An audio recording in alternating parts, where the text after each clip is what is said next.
Oh, good morning. It's 10 a.m. in the UK, and that means it's time for a look back at the month's Who headlines with JT and the Breakfast Crew and Sunday Breakfast Live.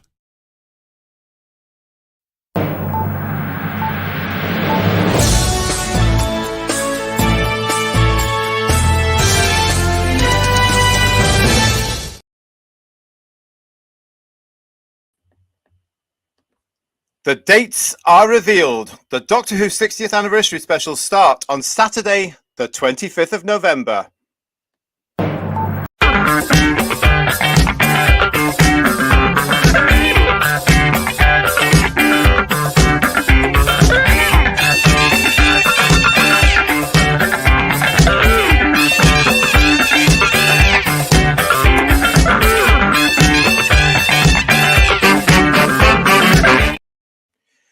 Good morning, good morning, good morning. Welcome to Who's Views. This is Sunday Breakfast. Hope you're all well. How are us, everybody? Oh, actually, let's just make sure everybody's unmuted. Good morning, everybody. How are you all? We're well. Good morning. Good morning from Yes, it is Sunday, the 29th of October, 2023, and you're joining us this morning to look at the events that have happened in the Whoniverse, the headlines that have made the Whoniverse over the last month. Good morning to you all for watching. Thank you for joining in. And the first one is, of course, what we've just been saying there. Yes, the BBC have announced the dates for the 60th anniversary specials. They start on Saturday, the 25th of November with the Star Beast, the 2nd of December for Wild Blue Yonder, and the 9th of December for The Giggle. Everybody excited about that one? Yeah, yes. I've been saying that for weeks. Yeah. Well, it was a very busy week this week because finally the BBC obviously announced those dates and they gave us some lovely graphics, didn't they, Brendan? Oh yeah, I mean, I must admit these kind of movie posters come back to form to me. This is I don't know. We're all poring over them. They're colourful, they're vibrant. I think the first one people are referring to, I think, an American version of Doctor Who magazine or weekly or whatever, and it looks like a similar kind of layout. People are reading into the shots. The second one with the Wild Blue Yonder, that little version of Marvin in the background, some little glum robot there. It makes me think of the black hole, you know, the Disney version. Yeah. Oh, you know, it just looks exciting. Let's be honest, it's exciting. They're alive. You know, this is what we want. This is what we've waited for a long time. And actually, we've got to also say this. It's not guaranteed. This happened, and we should be really grateful that it's happening. It could have been cancelled. Yeah, it could have been. Yeah, I love that. Let's just go back to that slide there. Did anybody notice? When I saw the Star Beast one, which is picture one there, it reminded me of something, and it was this. Look at the composition. Yeah. Oh yes, very much. That's quite a nice little sort of homage, if you like, again to the comics. I mean, that's the American version there, the cover of the American version of the Star Beast. Yeah. It's quite a nice little, quite a nice thing to do, isn't it? What's interesting, and it's always made me laugh when they do a colorized version of the Star Beast, that the Meep's always blue, weirdly, and obviously she's white at the moment for the current incarnation. But what I do like about the poster, if you look at the Wrath Warrior's hands, they've got one of them's got a fantastic tentacle. So I'm interested to see how they managed to pull that off in CGI and how convincing that might be in the episode. But it looks great. Yeah, because of course in the Star Beast comic strip, he actually takes his claw off to give to the Doctor to say this will help you. Yeah. So I think that's a bit of comedy there. I think that's it. Good morning to everybody that's watching us, by the way. It's nice to see you all. Thank you so much for joining us. We've got, oh gosh, so many people out there now. What's this garbage is saying? There's also the round circle. What's that about? Who knows? Pete's saying they look a bit like the DVD covers. I've got Stephanie here. Good morning to you, Steph. 9 p.m. here in Tasmania. Yeah. Gosh, yeah. Jack's saying he wouldn't say excited exactly, but he's mildly skeptically curious. I don't think you're alone. I think a lot of people will be like that as well. So good morning to absolutely everybody that's in the chat, or good evening if you are like Stephanie, and also I would imagine Java Bean, who's up very, very early to join us here. Grumpy Old Bob 56 is here from overcast Pennsylvania. I tell you something, it's overcast in my part of Scotland today, Grumpy Old Bob. I tell you.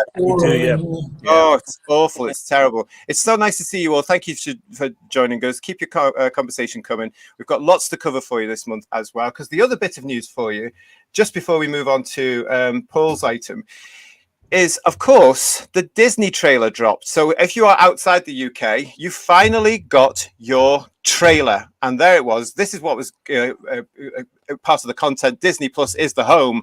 BBC presents Doctor Who, original special streaming from November the 25th. So it must be a great relief to know that you're getting the specials at the same time as us in the UK and Ireland, as you should do. And the trailer gave us lots of bits and pieces. I'm not sure about this. So that TARDIS didn't look right to me. Yeah. It looked like 1980s Who. Yeah, I was a bit surprised. You know, Disney is synonymous with animation, and I was expecting, I don't know, a slightly higher quality TARDIS. Yeah, so was I. Yeah. Well, we didn't get. Well, they didn't get it. So I don't know if you've seen that. Grumpy Old Bob is actually saying that the Disney trailer now has over 400,000 views. Oh, well, not bad. Not bad for a couple of days. I don't know if you noticed it, though, as part of the Disney trailer. There were some new elements to that trailer that we didn't get in the BBC one of which was this really cracking picture of Camden Lock. Now, if you know London, if you've been to London, hopefully you've been to Camden Lock, you will know that that bridge is actually there. That's the real bridge with Camden Lock written on it. It's been there for decades. And this is the spaceship in the Star Beast falling. And as you can see, just in the background there's the fire from the wrecked ship. There were also other elements. That's one scene. There was this scene as well. Okay. Now, have you all seen this? Have you looked closely? Yeah. What do you see? In the distance, you can see a certain Bonnie Langford. Yes. Melanie Bush. Yes. I don't know whether they should have let that slip, but it does look like our wonderful Bonnie is going to be in the specials, because there she is, as clear as day, in that jacket. There she is, there, circled for you, behind the Celestial Toy Maker. That, I think, is wonderful. I can't wait to see Melanie in this. Yeah, it's like an Easter egg. Always speculated way back when some fans were posting, little clips that they got during location filming. And there's a line that Catherine Tate's character, Donna Noble, says, "What about Mel?" or whatever like that. So even at that point, there was speculation that even with the announcement that Bonnie was coming back in the new series, there was still speculation that Melanie Bush may well make an appearance in this one. So now we've had it actually confirmed, which is brilliant news, because it looks as though Bonnie may well be a mainstay of this era of Doctor Who, and that's brilliant news. It is brilliant news. I'm really up for that, I tell you. I remember Bonnie. I'm really looking forward to this. I wasn't a lover of the original character, but Bonnie as an actress. Yes. This is a steal. I still think for Doctor Who, we can talk about all the stars he's got in and various. I think this is a steal to get Bonnie Langford at this point in her career back into Doctor Who. Brilliant. It is. She's rolling high again in Britain, isn't she? She's definitely matured as an actor. Yeah. We mentioned before how she was really, so short by 80s version of Doctor Who. There was no character development. She was basically a screamer. She would have fitted well into some 60s episodes alongside Baby Working, perhaps, but nonetheless, Bonnie has remained loyal to the brand and loyal to the fans. So it's excellent that she's getting this second bite of the apple, if you like, and I'm sure she will bring with her a whole bundle of other fans, EastEnders people, who will come and give this new iteration of Doctor Who a chance. So it's very clever casting too. So I'm really excited by the fact that Melanie is going to get a chance to shine, and shine big time, I hope. Yeah. So Peter Harrington's saying here, the toy maker has nabbed Mel. TARDIS Spider wants to know, is that an early yearbook? It's an annual, we call them over here, mate. It's an annual, and that's number 2. That's the second one that Brendan's got there. It is. Interesting comment from Lex here. Was that Peter Capaldi on the right? What the picture I showed? Let's have a look. Oh yeah. That'd be wonderful if he'd missed Peter Capaldi but spotted Mel. That'd be fantastic. Yeah, I can see what you're doing. If it is Peter Capaldi, he's playing the character he played in World War Z. because you had a white coat on that. yeah. I mean, it would be lovely, wouldn't it? But I don't think that bridge is going to be crossed anytime soon. Personally, I don't know. Just to let you know as well, in the excitement, of course, of the Disney trailer for those of you outside the UK and Ireland, the dates being revealed, which was great news for all of us, I'm sure. The BBC BBC Studios also announced that you can now pre-order the Blu-ray, the Steelbook, and the DVD of the 60th anniversary specials. You can get them right now from all the usual stockists, including Galaxy 4, The Who Shop, and Who NA. They come out after the final episode has aired, and they come out in December, but they are available right now to pre-order. The Steelbook, just to let you know, in the UK is #1 in the Steelbook charts, the Blu-ray charts as well. So congratulations. I need to ask, Brendan, have you pre-ordered already? I have. JT had a word with me the other day. I've got on with it, but can I just say I'm cognizant of Michael in Australia, our friend in Tasmania, people in Pennsylvania. I'm cognizant that people are thinking, do I really want to be paying for a Disney subscription, or do they just buy the DVDs and get them then? Because otherwise it's a double whammy. Exactly. Yeah. I don't know when they're coming out over outside the UK, but it's worth you checking. And we all know that there's problems with Australia because we've been told by Michael and we've been told by others. Ian told us about the same thing. It's very frustrating. So I don't know what it's going to be like in America or anything like that. But in the UK, you can pre-order them now. But of course, you can also. I know a lot of our fellow fans are actually just ordering them from the UK anyway, aren't they? Get them shipped over and paying those huge amounts of money to get them shipped over. But if you've got if you can do it, they're available right now from all the usual stockists, as I say. Okay, so we've got all that going on. That was the news from the BBC just over the last couple of days. But there has been, of course, a plethora of other news items that we're going to get through on this packed breakfast show this morning. So, Paul, new writers were announced by the BBC recently. Tell us all about that. There's some new writers. When I saw this story originally, I thought, is it season 14 or 15? But it's actually 14, which is clear. But the two writers are Kate Herron and Bryony Redmond. She looks a bit fed up. Pardon? She looks a bit fed up. She does, but the one that's fed up, the one that's fed up is Kate, and she is a director and a writer, and she actually directed Loki for Marvel Studios, the series with Tom Hiddleston, and she also was involved with Sex Education as well, which is an interesting coincidence. Yeah, apparently, yeah. So she worked on that as well, and she directed all of season 1 of Loki, which, like I say, has got Tom Hiddleston in it. And her partner in crime, Bryony Redmond, she's an actor, comedian, and a BAFTA award-winning writer as well, apparently. So certainly for Kate, she's involved with kind of fantasy, and I quite like the Loki series. It's quite good. It's quite fun, and it's got a kind of quirky Doctor Who quality to it. So I think she's quite a good choice to write something for Doctor Who. But it's interesting, though, that she was connected with Sex Education. I like a bit of nepotism, don't you? Yeah, it's interesting. But it worries me a little bit. I've not seen Loki. I have no idea what. I know who the character is, obviously, from Thor, the Marvel stuff. Never seen any of the shows. So if you've seen it and you're watching, let us know what Loki was like and what this episode was like. I quite like it, but just to give you a bar, I liked She-Hulk as well, so I have no taste whatsoever. So don't. Take my that got derided all over the place. Yeah, but I have to say though, what can I say? But Sex Education series 3 and 4 were dreadful. In fact, I didn't even watch the last series. It was absolutely awful because it went far too serious. You know, the whole joke about this kid talking about sex education in a school suddenly became serious, and they brought all the labels in and all the badges and all this sort of stuff, and it became more. Well, it was rubbish. So that worries me a little bit. Stephanie's talking about Disney Plus still here. I have had Disney Plus for a while, but feel bad for kids from poor families who won't have access to Doctor Who anymore due to no internet home or parents not being. That's been the argument for a little while, hasn't it, Steph? We get that. It is a bizarre decision. It's one of the kind of stories about Doctor Who. When people have grown up, we said, if you felt like a little outsider, if you felt as though, you were marginalised in school or something, that Doctor Who seemed to reach out to you. And if you're not in Britain, how is it going to reach you unless your mum and dad are paying for Disney, streaming? It's a shame. I get that, but still, nonetheless, in Britain, if you're sticking by the law, you're having to pay 13 quid a month to access the BBC. Yeah. So it's still costing you to see Doctor Who live and on television. It's cheaper than Disney Plus, apparently, though. So.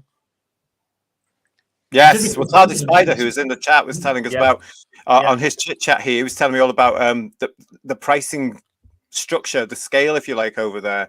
I mean, he's also saying here now, new episodes were always tough for some to watch. I don't know. I mean, the hardest affected, I think, is that from everything is Australia, because of course they had it on the ABC for years, and suddenly it's been taken away. Now you have to pay for it through Disney Plus. Yeah.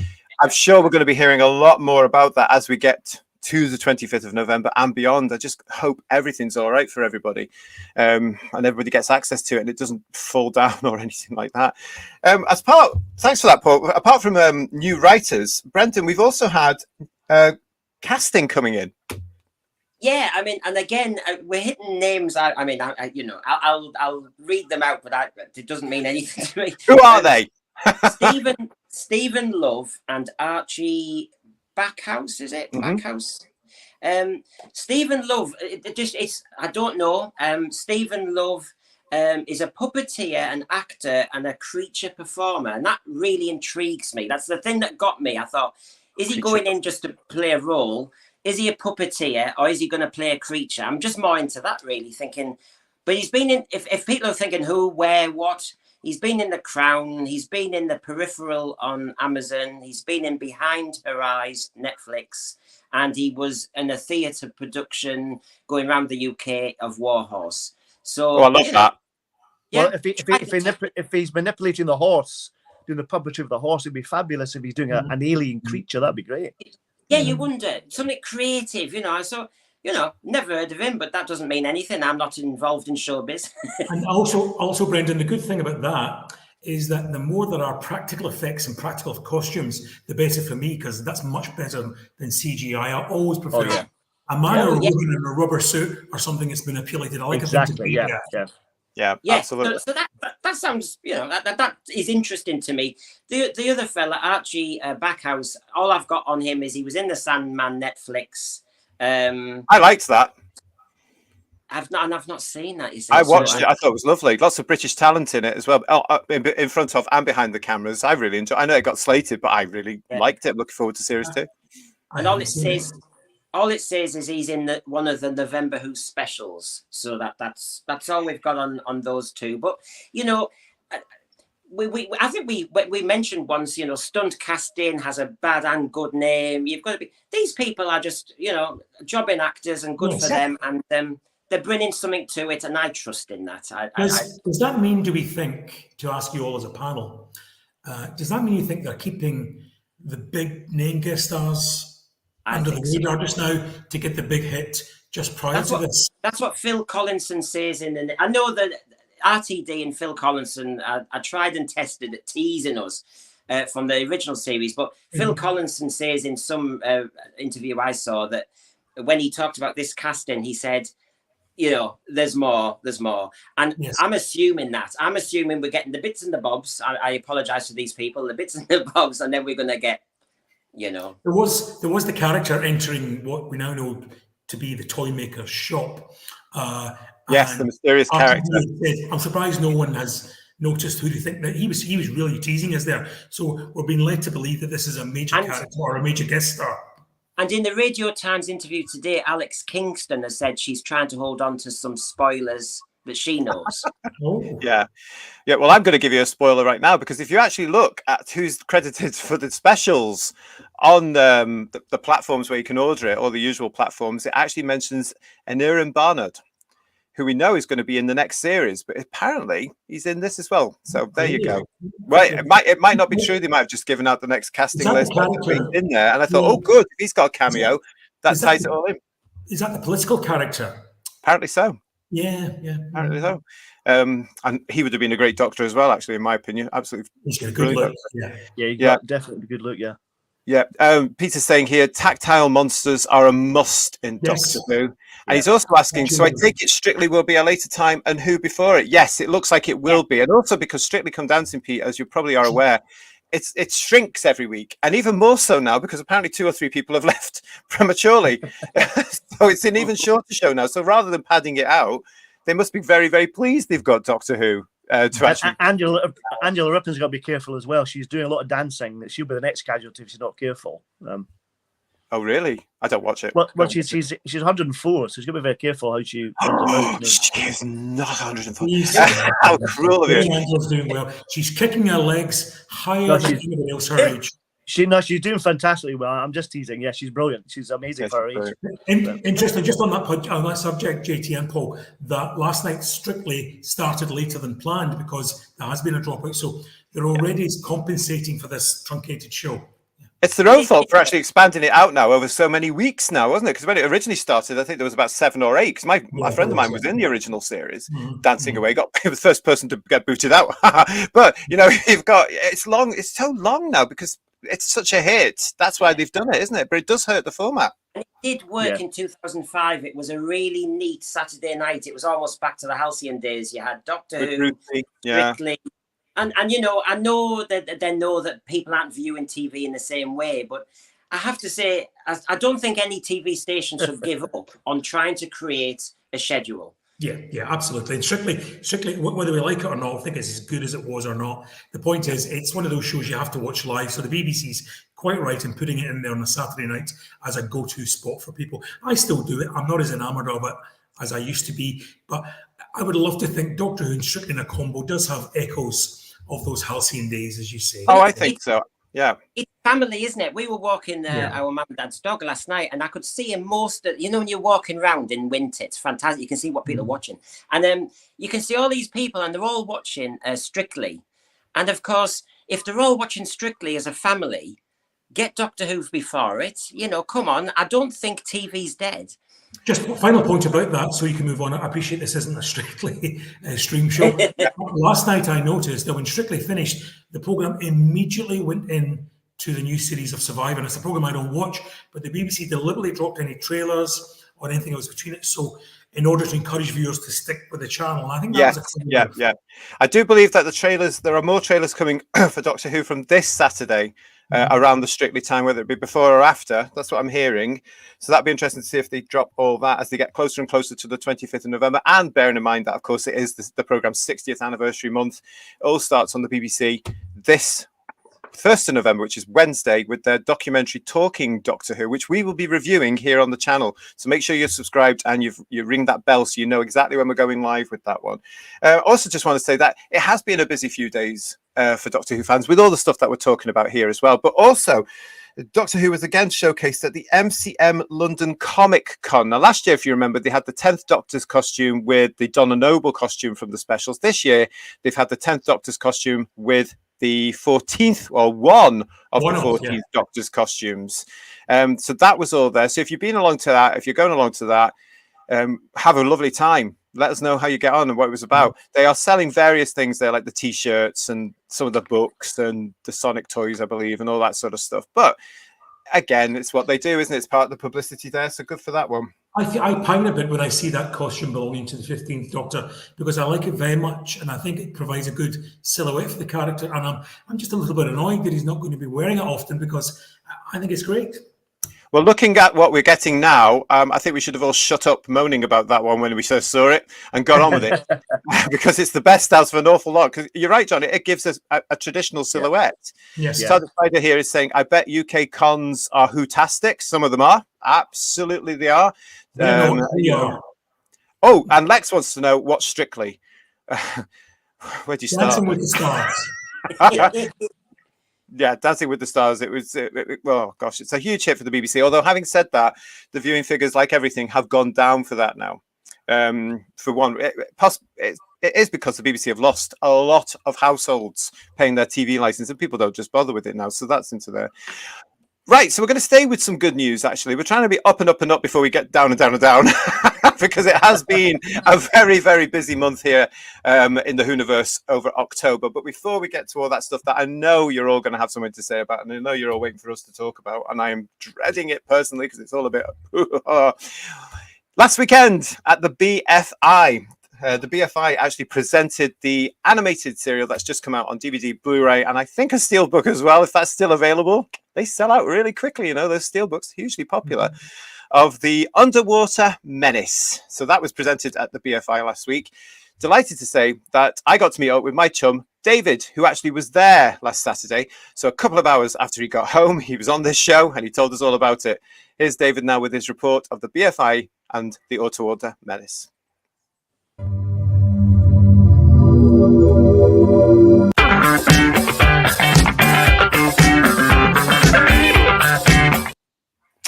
So now I am joined here by David. David, hello, welcome to Whose Views. Thank you for having me. Oh, listen, it's great to see you. It really is good to see you. Now, tell us all about you are hot foot from the BFI. Yes. You have been to see the screening of the Underwater Menace. What was it like? Tell us all about it.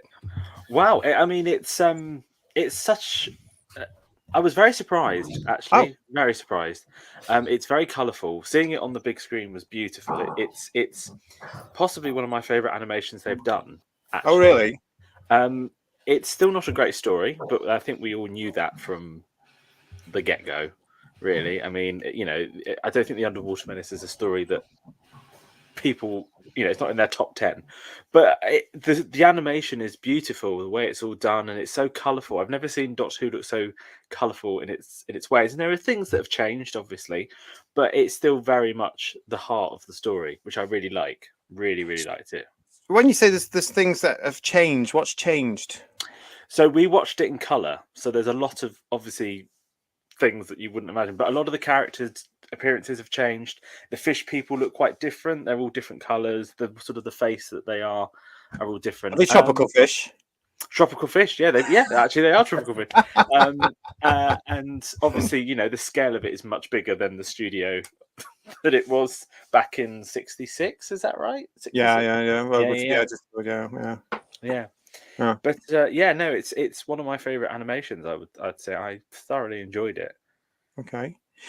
So from your point of view, what was the best thing about the event that you've just been to? I mean, I think possibly everyone cheering at "Nothing in the world can stop me now." That infamous line. Yeah. Sort of build up to it as well, where people expect where they go, ooh. Yeah. Everyone cheered. Everyone gave out a big cheer and applause. And what is nice, and I hope this isn't really much of a spoiler, but in the episode 4 recap, they have put that back in rather than the rather rubbish version that he did. I don't know if you remember, but at the end of episode 3, he goes, "Nothing in the world," and then he sort of brings it right down. Yeah. So in episode 4 they did it again. But yes, that was possibly the highlight. And also watching it with Doctor Who fans. Nothing beats watching Doctor Who with Doctor Who fans, because everyone laughs and all in the right places, and we just have a really good time. Yeah. It's just so nice to be able to see it on the big screen, and it's very funny. I'd forgotten quite how funny the Underwater Menace is, so it was lovely to have everyone's reaction to it. Smashing. Was there any sort of panel there about it, discussing it or introducing it? Yeah, so they had the animation team there. Okay. So they had the director, the executive producer, and the producer, and then Marquez did a bit sort of in between. They normally at the BFI do say like 2 or 3 episodes, depending on what the story is, bring somebody out, and then they do the other 2. So the animation team were there, and they talked a lot about it, and that was fascinating to listen to. Actually, they were very, very interesting. Okay, what were they telling us?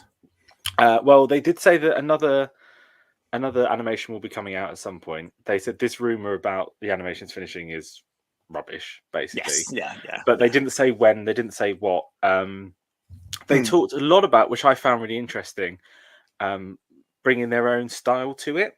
And the director said, which I'd never really thought about it before. She goes, whenever they get a script, they want to go from the script rather than the telesnaps, because it is different. The Underwater Menace is not a shot-to-shot remake. Yeah, they've added new things into it, and I actually think I'd never quite thought of that before. I remember watching other animations and going, "Well, they didn't do it like that in the TV, so why have they animated like that?" But they've basically said, if we've got the resources, and in the script it says, this tower is supposed to be, 20 floors or whatever, they're going to do that rather than how it looked in the studio. So it was really a fascinating kind of listen to. And the director had said that this was one that she chose to do. This was the one of the episodes that she thought, actually, this would be really good to see animated. So, right. Yeah, right. It was fascinating, yeah. Well, that's unusual that somebody actually chose the Underwater Menace for something. It's quite sweet in a way. Well, they said one of the things they said was when they do the animations, they always think about stories that people would like to see out, whether that be because they're a good story or visually they would look good. So they never quite have a plan of what stories are going to come out. They kind of go, oh, well, that one would be interesting to do. Can we do it? And if we can do it, shall we give it a go? Rather than sort of go, well, let's do this, but actually, maybe we can't do that because there's lots of cast in it or too many episodes or something like that.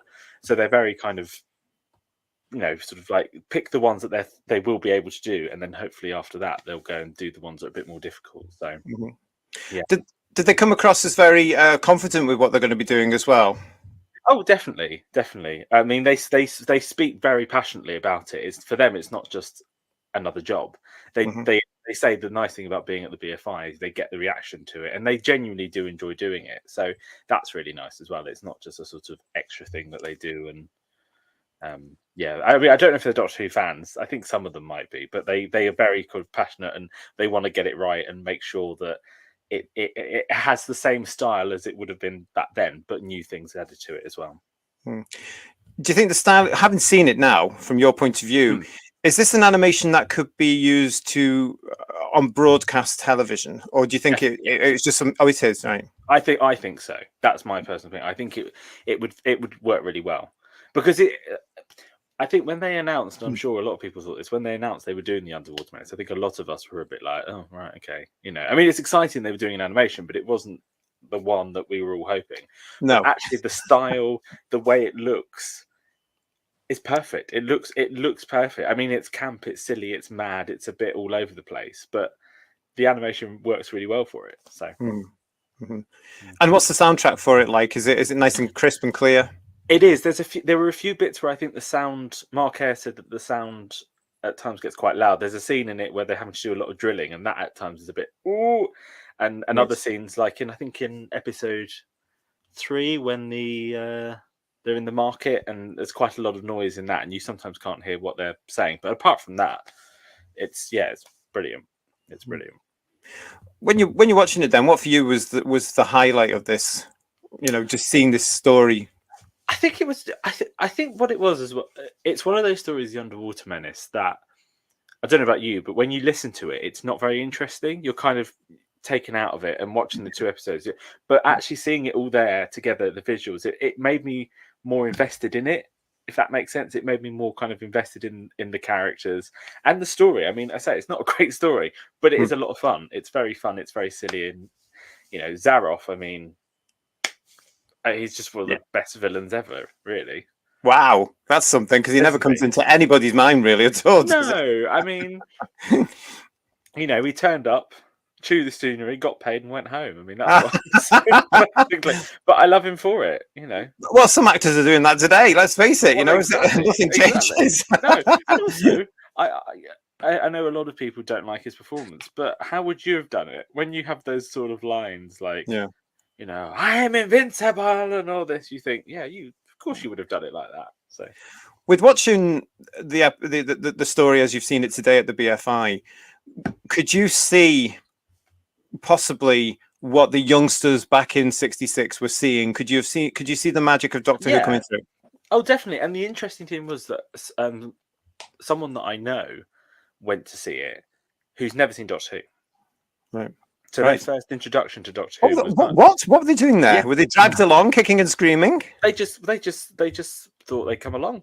They just thought they'd go around. So not only had they never seen Doctor Who, the Doctor Who story that they picked was a missing episode that was animated. That wasn't very good. Me. But afterwards, I said to him, "Can you see why it's?" And he said, "Yeah." He was like, "I think it's the magic of it, and it's sort of the fantasy and the madness, and that it's silly, it's camp, it's funny, but it's good storytelling." And I think that's what I can see why people like it. And I'm one of these Doctor Who fans that personally, if I watch something from the 60s or 70s and it doesn't look that good, I always have to think to myself, well, back then that's pretty damn good, actually. So I think a lot of kids probably would watch that and probably watch the episodes that exist and go, actually, that's not bad, considering they didn't have much technology. The fish people, they look ridiculous, but there's lots of lovely shots in it and stuff. So yeah, I think I think kids back then would have really enjoyed it. That's good to know. That is really good to know. Now you go on to a lot of the BFI screenings as well. What's the attraction for you? What's the magic when you get there? Nothing beats seeing Doctor Who on the big screen for me. Nothing. I think seeing it there and just being surrounded by people that love it, and sometimes they have guests there, which is a nice bonus. Yes, but I think seeing something like City of Death on a cinema screen, you can't beat it. Those visuals, it's just stunning, absolutely stunning. So, from what you've seen today, would you recommend the Underwater Menace animation to fellow fans? I would. Yes, I would. I think if it's a sort of story, I think if you want just a bit of fun for 4 episodes, you don't want anything too intelligent or too. Just put it on. It's a good laugh. I always think sometimes Doctor Who doesn't matter if it's rubbish. Just enjoy it for what it is, and I think that's what the Underwater Menace is. It's just a bit of fun. Well, that's good to know. Listen, David, I know you've had a long day because you've been to the BFI down in London and you've got all that, and I know you must be exhausted. I really appreciate it. Thank you so much for joining me on Who's Views. Well, thank you for a little report. You're very, very welcome. It'd be nice to see you on again. We'll have to get you on again. Well, hopefully after this, nothing in the world can stop me now. And with that, we'll move on. Thank you, David. It's good to see you. Stay right where you are. Thank you very much.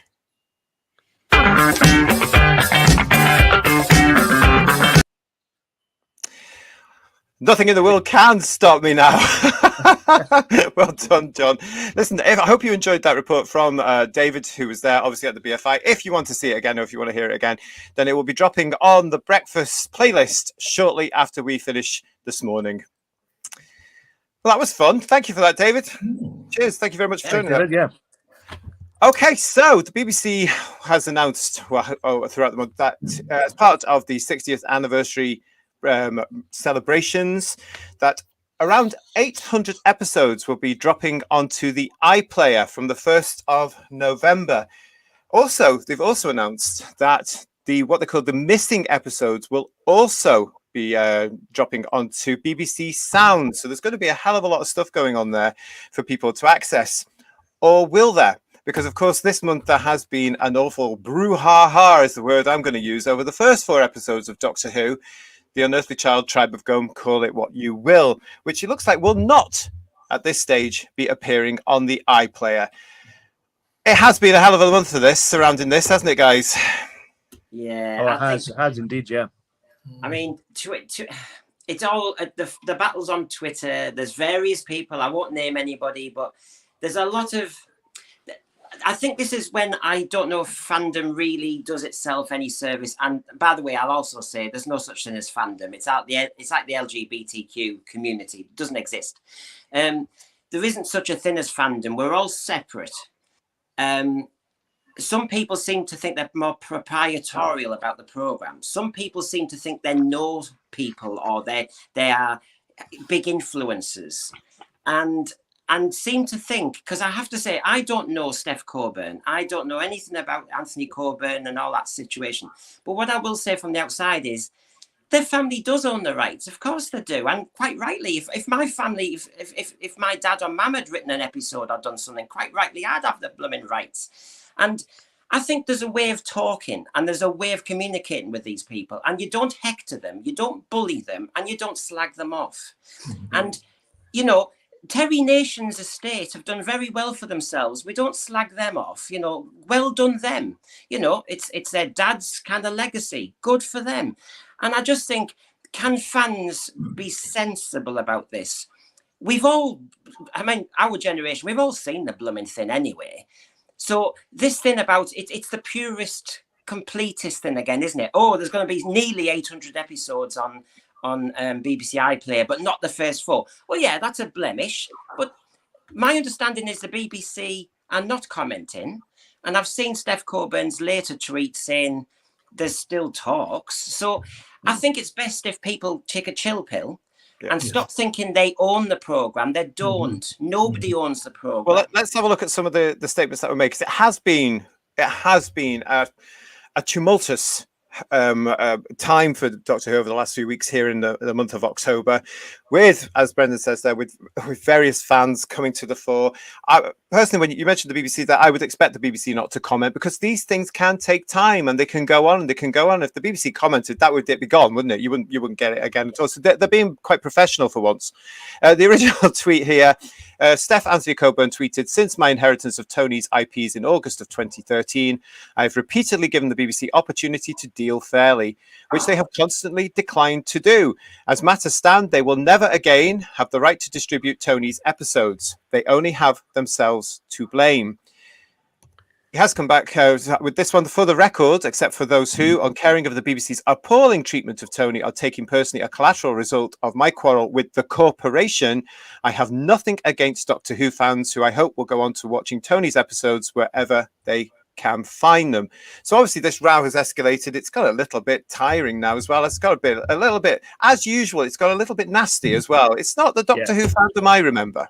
Can I say at this point, it may well have been tumultuous on social media, but for those of us, and I count myself as one of them, who really don't do social media, you wouldn't be aware that this had happened at all. So there's a negotiation which is having difficulty between as Brendan says, the family of Anthony Coburn and the BBC. And this will all go on with or without our knowledge.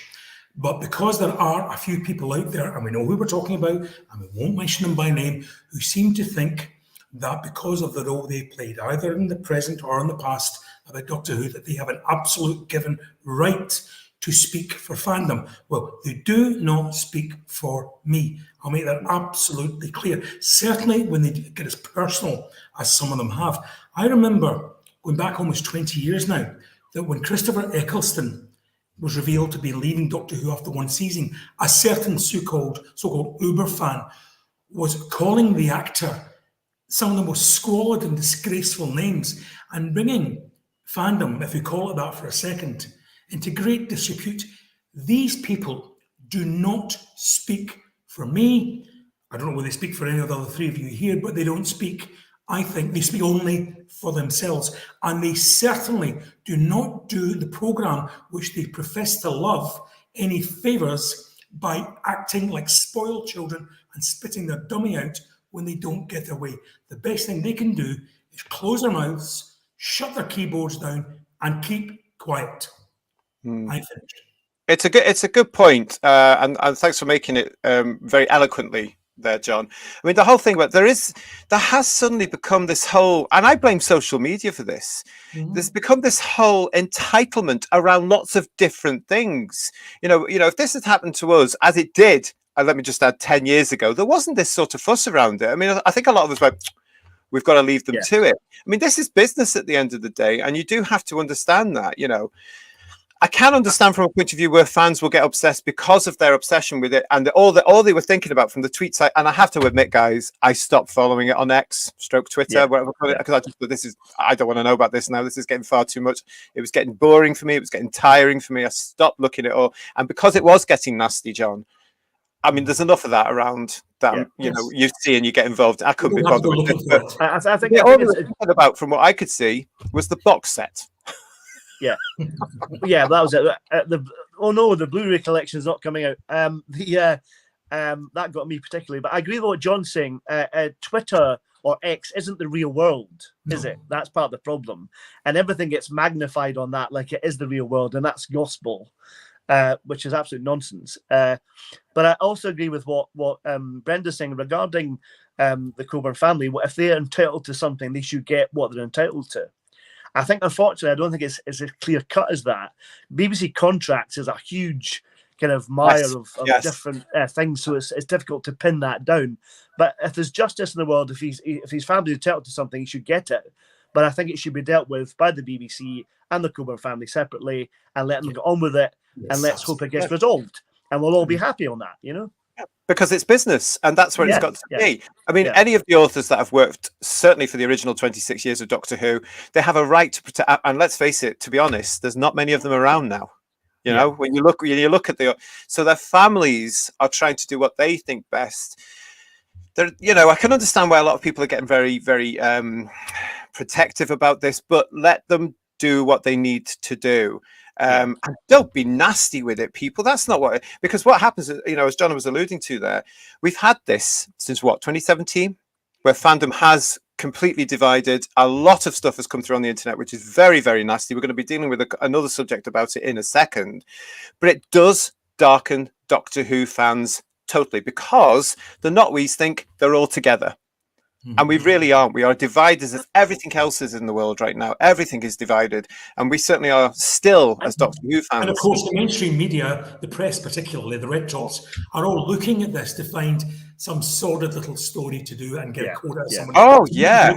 It's an anoraks and awful. But I bring it back to that point. There's an onus, I think, on a certain generation of fans who have had privilege in the past, who have had access and who have a legacy, and that legacy needs to be honoured in terms of the things they've held on to and what they've done for the programme, be that about missing episodes or producing saved,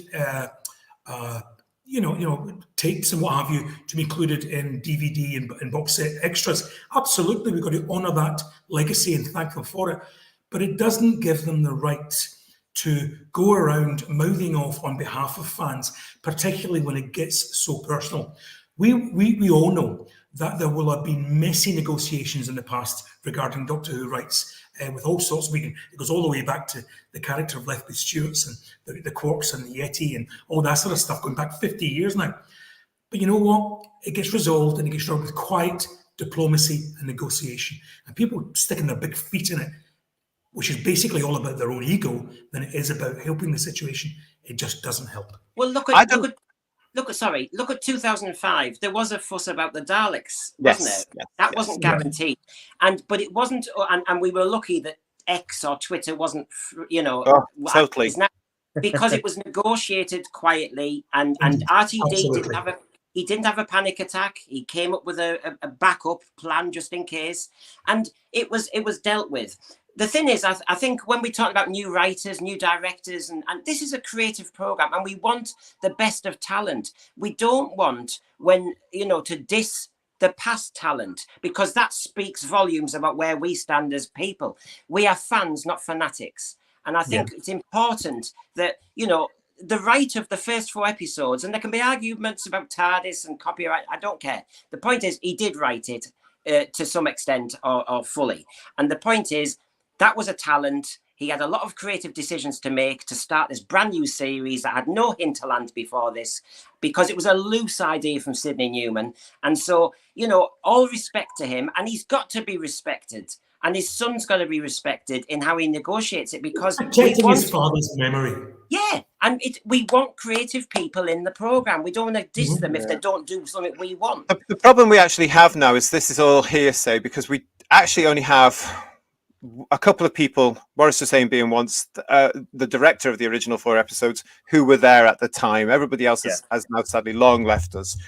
So it's all cloudy now as well. And because the BBC didn't document things correctly back then, because we know that David Whittaker had a huge part to play in the creation of Doctor Who. Verity Lambert, of course, had this.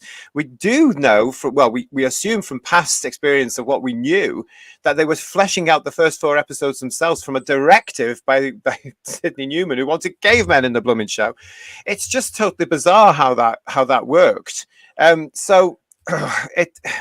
We have to be careful. You can't judge everything by today's standards, basically, can you, as well? And you've got to be careful. And you're right, had this, the whole thing about the Daleks was just because they didn't know. They were bringing this thing back after, all these years off air. They didn't know. If John had been around at the time, if Nathan Turner had been around, you actually have to, get the nation's consent to everything you do with the word Dalek or the appearance of the Daleks. He would have told them that, and that would have all been avoided. But that's the problem now. We're so far removed from an awful lot of those times, and those people are not there. They can't advise anymore. However, the lawyers are involved with all that, and the BBC, as I say quite rightly, are not making any statement at all, and they shouldn't, because it's ongoing, and that's all there is to it. I would like to say good morning to Woodhouse122, who's joined us here, and he's saying, thank God I've never been on Twitter or X. Now known. You are very wise, because it's very, very bizarre. Pete is saying here, many ingredients make a cake. Love that, because it's so true. It really is true, and it's still, you would hope, the way it is today, but you just don't know, do you? But there we go. You've got this whole thing. I'll do a quick plug for a book here. I'm reading the book from, I think, Tenica Publishing at the minute, Pool to Open, which goes back to the very start of Doctor Who. If I had it handy, I'd hold it up. It's written by a guy called Paul Lindley, and it shows the intricacies of all the different people who had a hand in the creation of Doctor Who. So yes, it's, as you say, it's so intricate. But I can't blame the son of Anthony Coburn for wanting to protect his dad. Like, who knows the stories that were told around a fire by this man about how to his children about what he helped create, and to go around trashing that, I think it's to trash the man's memories too and to his children, and that's a worry as well. Talk of trashing memories. Can I just say before I come back, it wasn't the Crossroads. It was the Quarks when I mentioned that about issues with rights in the 60s. And I said Crossroads, it was Quarks. So the Quarks, yeah, it's just, I do blame social media for a lot of this personally as well. I'm very, very tired with it all now, as I say. But there we go. We've got to get on with it. But hopefully something will be resolved. It is the streaming rights they're looking at now, because nobody saw this explosion happening. You know, when we were all kids, you got a TV show on, and then that was it. And since the explosion of VHS in the 80s, all this thing has developed and developed and developed. And what they never actually negotiated, because they never knew it was going to happen, was streaming rights. So that has to be renegotiated, and you have to deal with the people that are left to do that. And the same way they never saw VHS and DVD either, you know. So that's why they dumped all the episodes. Yeah, well, they tried the other. Mind you, with the DVDs and the VHSs, it was simpler times, and a lot of the writers and everybody, the director, they were around, and yes, it took ages for them. But that's what we've got to look at here. Sam is saying, I always feel the problem with Doctor Who is that unlike Star Trek, there's no overall Roddenberry figure who could claim to create the program. Who seems to have been created by committee? Well, yeah, it was developed by a committee very much. It was Lambert, Newman, who actually was only the commissioner, really, if you like. So he backed off. Even prior to that as well, yeah. He came up with Wilson played a bigger role than anybody else imagines too. Oh yeah. Well, the world gets more. Well, the world more global, and streaming. It's all big money. We've got to remember the little man and woman who created these, stories and that, because they're going up against big conglomerates now. And it's a Doctor Who story in itself, isn't it? The little person versus the big conglomerate. If streaming rights makes an awful lot of money, well, keep looking after the little man, though, please. Yeah. It's going to be very interesting to see what the success or not of the iPlayer episodes will be, because there's a certain amount of us that have them already on VHS, DVD, and now Blu-ray. So will we be going to the streaming service? I certainly won't be. Thank you very much, because they're all here behind me. Yes, I'm quite happy with the physical material. What is encouraging about it, though, is it makes it accessible to new fans. So you may hopefully Russell T Davies has seen that for the new fandom coming up. The younger viewers can jump. I think they learned from BritBox. Yeah. Do you know what I mean, Paul? Because BritBox has been a huge success with all sorts of ages, apparently. All sorts of people tapping in, including young people to the original series who have gotten into it that way. So I see where they're getting, but I think that's been a great influence of this. But it was Russell's idea to put all these episodes onto iPlayer, and that'll be part of the thing about getting people back to use B, because you need the TV license fee to access iPlayer, don't you? Similarly, with the missing episodes now also going on to BBC Sounds from November as well, you need your TV license to listen to that. Luckily, I've got CDs. I'm quite happy with them. Thank you very much. I can listen to them. But again, if it's given access to the young ones, great. Yeah. But as I said earlier on, the people who, although people have to pay for streaming rights to Disney Plus to access New Who in the new year, or November onwards, here in the UK, to legitimately access New Who from November onwards, you have to pay your TV license, which is 13 quid as well. And that allows you to go and look at the iPlayer stuff as well. So I think it's a very clever move, because with BritBox, you have to subscribe. You actually physically have to go and subscribe. On iPlayer, it's there sitting there for any parent, grandparent watching with their children who enjoy this new stuff. See, I remember when, and they can think about the one with the maggots, the one with the sea devils, whatever it is, and they can go and find it immediately. So that's very, very clever. Yeah, it is. It really is. But also, it might help to generate sales for the new release box sets if they ever start again. Let's face it. Let's hope that 2024 is much better for them. I think we're all with the comments there, though, that we love physical media. So, there we go, like this. Fantastic stuff. Love it. That's so nice. Well, it's true. As our merchandise, you know, that's the thing. And it does worry me sometimes with all this sort of stuff. I personally, I don't do the download thing now, or whatever you call it now, because I did it when it first started with singles. I moved from the CD single because basically you were forced to. Do you remember that, the CD single? Yeah. $1.99 on a Monday at HMV or our price, wherever you're going. And then, you know, they've more or less forced you to download them for a little while there. But I don't have any of them left now because obviously computer systems have changed. They took them all away. I couldn't find where they are. We didn't have this cloud thing going on necessarily at the time, so you would pay £3 for a single that you no longer have. So it's judged my you know, it's my experience of it as judged. I'm just thinking, no, I don't want to do that. It's always going to be physical for me because I'm a collector as well, and it looks good on the shelf, doesn't it? We're getting some great comments from everybody in the chat here. Thank you so much for waking up with us this morning here on Sunday Breakfast on Who's Views. You're very, very welcome. Great chats going, as I say. Please like and subscribe, and make sure you subscribe to the channel, because we've got not just this show coming up, not just the end of our Halloween season where we're reviewing Blink on Halloween night, but of course next month is the big 60th anniversary month as well, and we've got a lot of content lined up for you, including, to tie in with John's point there, we've got an interview with Simon Guerrier, who will be talking about his new book about David Whittaker, who is actually, of course, one of the founders of Doctor Who. And that new book is available now from 10 Acre for pre-order. It's due in the new month of November. And Paul Hayes will be joining us in November as well. He's the author of the book that John mentioned there, Pull to Open. You can also already see my interview with him on the Merchandise Paradise playlist, where he looks at all this before the brouhaha happened, but he'll be coming back in November to join us as we look at the 60th anniversary. A fantastic book. It's a great read. I'm plowing my way through it. I've got so much to read. If it hadn't been for the independence in this celebratory year, I don't know what I would have done. But they brought out, we've had 10 Acre, we've had Telos. Congratulations to all of them. They brought out Candy Jack. They brought out some fantastic books this year, and I've got a pile of them that I've got to get through now. It's amazing. It's brilliant. So yes, have a look at all those, and do join us through November as we meet with all these people again and talk about this. We will also be, as part of Who's Views Reviews, reviewing An Unearthly Child in November. So that means we've got to put it on and watch it and review it. So please join us for that as we review Ugh and Og and Ugh and Og for 3 episodes. Flea-ridden knickers. We're going to be talking about all of that. Grumpy Old Bob is saying here, the physical has so much extra bang for the book, and you can go back and enjoy it whenever you want. Yeah, no one can take it away from you, can they, Grumpy Old Bob? Exactly. You've got it. Once you've got it, you've got it. It's Absolutely. there. You know, it's there. So whatever happens. And also, don't forget, I'm going to mention them, give them a plug. If you are looking at trying to buy it, Unearthly Child is still available in some HMV branches on DVD. I saw it yesterday in a HMV branch for $7.99. Bargain. It is a bargain. £200 on eBay if you want it. So. Well, I paid $19.99 for it when it came out originally, so that is a bargain. Yeah. It was great.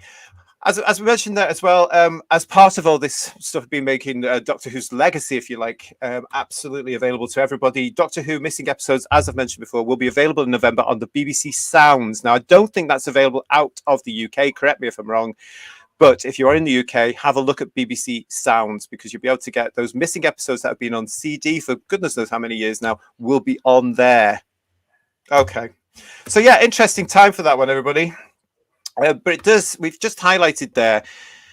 Oh, actually, I've got this. Let's have a look from Lex. Physical media is also about reification and investment, grounding the idea, the opposite of throwaway products, similarly with real. Do you know what? Sunday morning.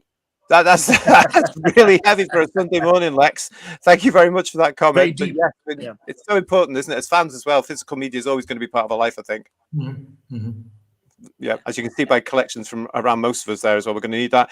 And Pete's saying $7.99 a pot of tea and a slice of cake. Absolutely. At the St. John's Market, say Pete. Is that a Wurzel Gummidge DVD? A pot of tea and a slice of cake? That's the one with Billy Connolly, I think, Yeah. Well, there has been, that was the first element of actually sort of testing fans, really, if you like, you know, some of us getting quite upset with fellow fans here, but there was another incident this month as well.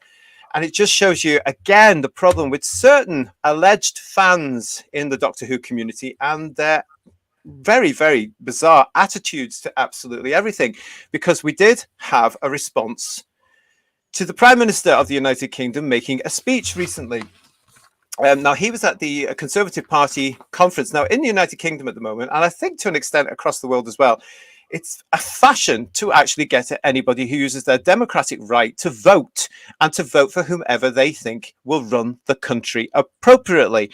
In the old days, when we were all kids, you didn't ask people who they were voting for and you didn't judge. It was secret. It was private. That, again, thanks to social media, seems to have gone out of the window now. And you are branded. Unfortunately, people seem to have forgotten what the democratic right to vote means.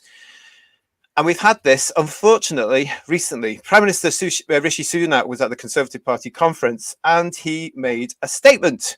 And part of that statement was this, and I am going to quote this: "It shouldn't be controversial for parents to know what their children are being taught in school. Patients should know when hospitals are talking about men or women. And we shouldn't get bullied into believing that people can be any sex they want to be. They can't. A man is a man and a woman is a woman. That's just common sense." This is something that the majority of the United Kingdom public would also believe in. But of course, that caused a fuss with a minority group and their supporters. And one of those supporters, unfortunately, was Russell T Davies. Now, we all know where Russell T Davies stands when it comes to these politics. He is an advocate of the LGBTQI plus group. They seem to be adding more and more letters every single day. And he responded to this. He responded to this at the Iris Prize Awards. Now, just to explain, the Iris Awards for 2023, these are arts awards that celebrate, and I quote, and I hate this acronym, as you know, amazing LGBTQ plus films all year round. They are funded by the Lottery Community Fund, partly, and also sponsored, and this will be no surprise to any of us, they are either a sponsor, a partner, or a media partner, and it's Bad Wolf Productions, who are obviously doing what they think is the right thing there.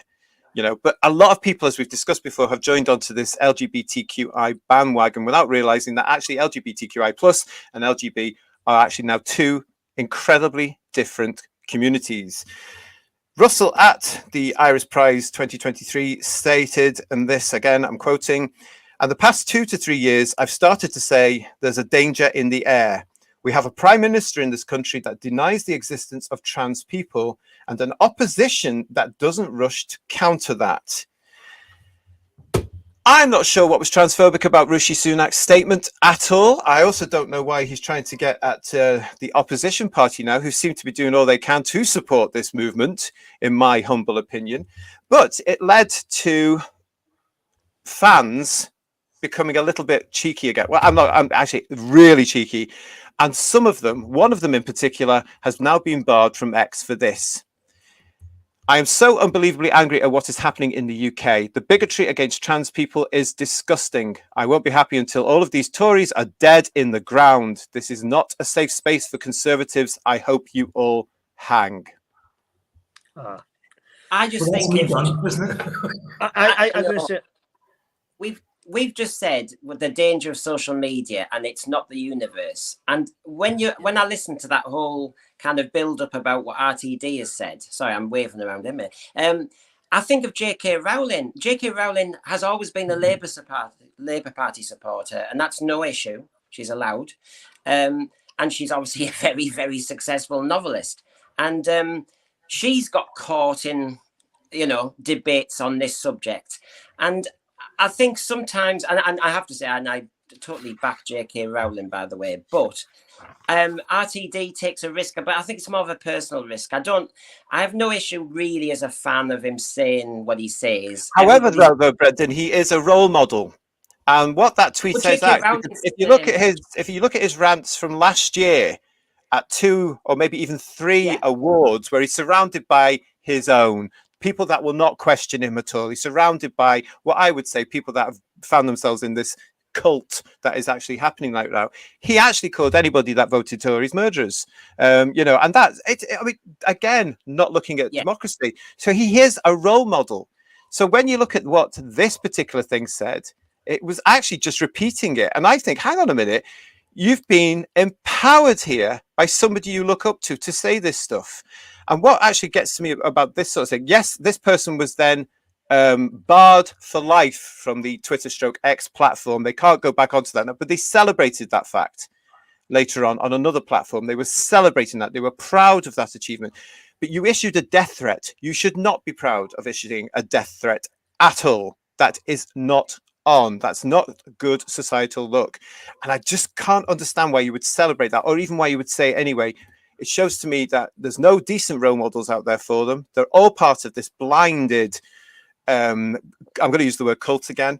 They're all pushing this narrative, and they don't understand democracy and an individual's right or role in a democracy to actually vote or believe or support what they think is right. It doesn't matter what anybody else thinks. If you do something, that's it.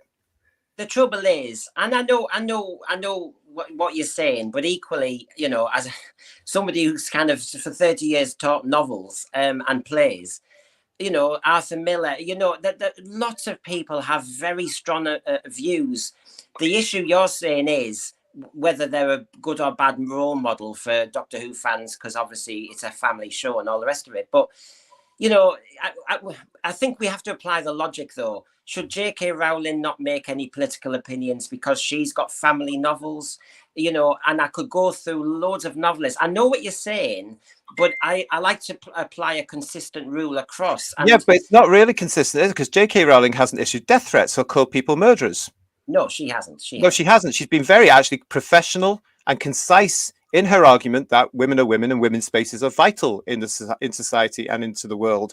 These people are enforcing, as Rishi Sunak actually implied there, they are bullying people into believing what they did. I totally see that, completely understand that, and agree.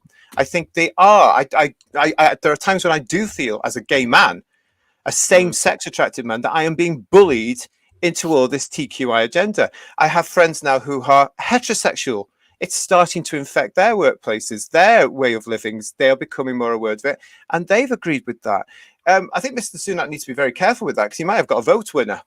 Well, I think the thing about that is I'm really impressed that he's come out and said that so straightforwardly, because prior to this, most politicians couldn't tell you what a man or a woman was. They were terrified of the bullying. Couldn't say it, yeah, and trying to get a direct answer from a politician's hard enough, I know, but that was the one they couldn't work out. Sorry, John, they couldn't actually.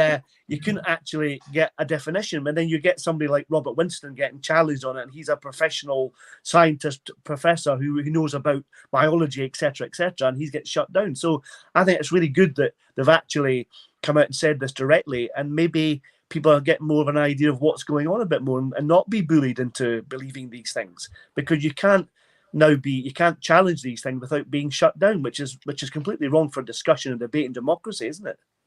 Totally. I mean, well, I actually am convinced now that democracy is in the toilet and being flushed down every hour, because what we see. But what gets me about this as well is I feel so sad for fandom, Doctor Who fandom. We were never ever, well, this threatening or this violence or this aggressive. And what has happened? What has gone on? You know, I just don't understand it. And when you get a fellow alleged fan coming out like that, actually saying something like that to people who are, you know, putting out and actually exercising their democratic right, that is a death threat. And that is very, very sad. And again, that looks bad as Doctor Who fandoms, like we were talking about with the reaction to the Unearthly Child. So it looks bad. It plays on all of us.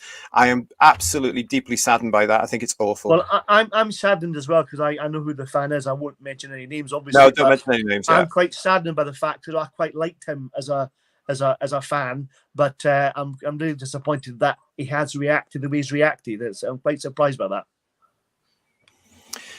Yeah, I'm not really, because again, it's part of this whole cult that they're in, and this obsession with gender identity and labels and pronouns and all this sort of stuff. So I'm not that surprised. I think he was very silly and very ill-judged to do it. But as I say, when you're looking at the role, only this week, I have noticed that several people, again, on X, Twitter, from or associated with the Doctor Who production teams of recent years and today, have actually posted, you know, like these chainmail things we used to get, and you can do it now on the internet. They've posted this thing that says, if you do not believe in this flag, and then they show the alleged progressive LGBTQI flag, which a lot of LGBT people have rejected. So it's the rainbow with those stripes added to it. dodgy. But if you do not support that, you don't deserve to be a friend of mine and disassociate yourself from me before I bar you, that sort of thing. And I just thought, hang on a minute, that's just ridiculous, because that's judging other people. And again, it's not actually putting into play their right, their belief. I don't know. How have we got to where we are with this? I think it's just where the media is at the moment. The media used to be a bit to the right, didn't it? But the media's in a position now where basically we've got Miriam Margolyes and various characters who can say strong things. Joe Brand, various people can say very strong things, and they're not cancelled, whereas other people are cancelled. Almost. If you don't have the right view, you will be cancelled. Well, we're in a place, and I mentioned Arthur Miller for a reason, because we're in a bit of hysteria on online media and with various things going on. Cancel culture is a version of what happens in the Crucible. I suggest everybody goes back to looking at those Salem witch trials and goes back to the McCarthyism in America in the 50s, because there is that little vibe, but that's just the ebb and flow of politics fired up by Twitter, which is one side is winning an argument, one side is losing, it'll switch again. And it's just to ride the wave. It really is. I do think this whole creation of the social media and stuff like that, I mean, when you look back at when it started in the 98, 99, and we were all getting training on what this thing is. What is this going to be? It was supposed to be a depository for knowledge, wasn't it? And now it's turned into things like what we're doing now and everything else as well. But that particular platform seems to be a hotbed for all of this. And also attacking the Prime Minister, as they have done there, for stating what the majority of people in the United Kingdom know is true. I think that was a little bit uncalled for as well, and to call for people who vote for the Conservatives to be put to death and scum and all these other horrible words. Grow up, people. Just grow up and look up the word democracy. If I was teaching A-level now language, we could easily do a case study on Twitter discourse. And I think we could spend a whole program, and we've spent a few elements talking about discourse on Twitter, on X. And everybody seems to go more exaggerated, more vile, more aggressive. It's that version of troll warriors, isn't it? And keyboard warriors. And I just think really, what did Thatcher say? Don't give them the oxygen of publicity almost, Yeah, it's a sad time for fandom, especially as we're heading into November and the 60th anniversary. As Grumpy Old Bob says here in the chat, he just wants to enjoy the favourite show. Yes, we do. Exactly. And hopefully the show will give us, the new episodes will give us stories that we can all get embroiled with. But somehow, with all this going on and knowing this, I'm not sure we're going to get that. Peter's saying here as well, the new McCarthy era, a sad recircle of the past. Do we ever learn? Obviously not. As a race. And Jack is saying, I'd just rather ignore all these hateful people. They're the opposite of what Classic Who was about. Yeah, I mean, yeah, it is. And it's a shame, isn't it, what we've got there? I'd like to think once the programme starts again, that's the main event. That's what we'll talk about. And all this is background froth. And it is, because it is the ebb and flow. One side's winning, one side's losing it, and it will keep ebbing and flowing. You've just got to be resilient. Doctor Who fans, come on, you're resilient. We've all been outsiders. We've all been on the margins. Just keep I just think there's an absolute change. I think there's a change, and I think the new generation are not the same. I think they are entitled, and I think a lot of the time they're spoilt. Because they've been born into this social media age where they think they can judge people. Nobody's turned around. No adults have been in the room to turn around and say, no, you can't do it like that. You have to respect this. And when you're getting certain role models that associate you with your favorite show and you're basing yourselves on them, the other thing that annoys me about that is that we now know that that young man will be employed still. He will not be addressed. They will not chastise him in any way for issuing a death threat to people who don't think like him. He'll probably get jobs in the Doctor Who world because he's known, and he will get jobs. They will cuddle around in them. They'll say, oh, don't worry, we think like you, as we've seen from others on social media, you will be employed. I would personally put him over my knee and give him a good spanking, because that's exactly what he needs. He really does. What would Pertwee think? Oh, he would not be happy at all. He would be out of his depth here. Grumpy Old Spider is also saying, those who do not learn from the past are condemned to repeat it. Well, we're seeing that now, aren't we? I mean, we are living in 1984. Not the year, the book. Yeah. It's bizarre. But that is a couple of stories that tied together really as to what was going on there when it came to the reaction of fans to stuff that was going on, and also people that are actually working on the show. Sad times, and let's hope, Brenda, you're right. Let's hope it does get better. But where we're standing today, as we are broadcasting today on the 29th of October, I have little faith in it, to be honest. Ebbs and flows. It happens. Ebbs and flows. Yeah. Go back to physical media for a little bit. Jack was saying this. He was saying, I love having my physical media collection of Doctor Who so I can look at it on my shelf whilst watching the episodes on BritBox because I'm too lazy to put a disc in the player. And stroking them. Yeah, that's it. Yeah, that's what we do. Yeah. Jack, that's brilliant. That is really, really funny. Thank you for that. Yes, TARDIS Spider saying, let us talk pleasant things again. Absolutely. The whole point of Sunday Breakfast here is we do look at the news, of course, that has made the Whoniverse rather over the month. They were two stories that we had to put into breakfast this morning because they have made the Whoniverse news. Not only that, but some of the British outlets got hold of it as well, and they went to town on it. And again, as we were saying before, when that happens, fandom is judged as one, and we have to make it very clear we're not, and we don't all hold with some of these aggressive and, quite frankly, nasty things, comments and things that are being heard. So we just wanted to make that absolutely clear on this show today. And you are watching us here on Sunday Breakfast. It is Sunday, October the 29th. And because of that, it is the eve, of course, of Doctor Who's 60th anniversary year.